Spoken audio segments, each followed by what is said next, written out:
नमस्ते, प्रणाम। आप सबका स्वागत है मेरे YouTube channel update with Golu पे।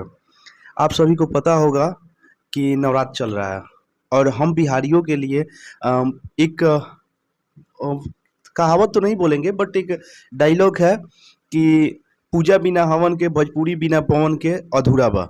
वैसे ही कुछ हुआ है। अभी तक मतलब 2 दिन पहले 6 तारीख के पहले तक नवरात्र 3 को ही चढ़ा है और 6 तारीख तक पवन सिंह का एक गाना आया हुआ था, वो भी 3 के बहुत पहले 5-7 दिन पहले ही आ चुका था। और पवन सिंह के गाने के बिना लग रहा था कि हाँ, नवरात्र अधूरा है, तो नवरात्र अभी लग ही नहीं रहा है कि नवरात्र चढ़ गया है। और पवन सिंह का 6 तारीख के डेट में 9:15 पे एक गाना आता है, लामी लामी केस।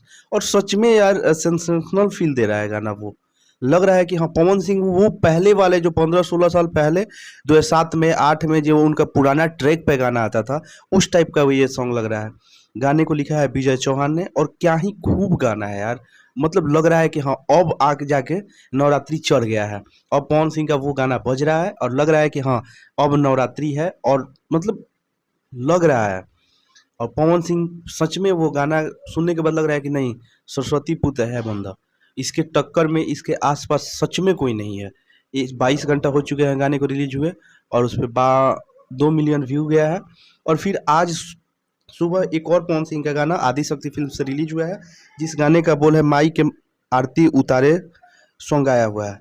ये भी बहुत प्यारा सॉन्ग है, देवी गीत है, जिसमें कोलैबोरेट की हैं इनके साथ चांदनी सिंह है। तो ये दोनों गाना बैक टू बैक जो आया हुआ है, अब लग रहा है कि नहीं, नवरात्रि आ गया है। और पवन सिंह के गाने आते हैं तभी फील होता है कि नहीं भैया, अब नवरात्रि चढ़ गया है।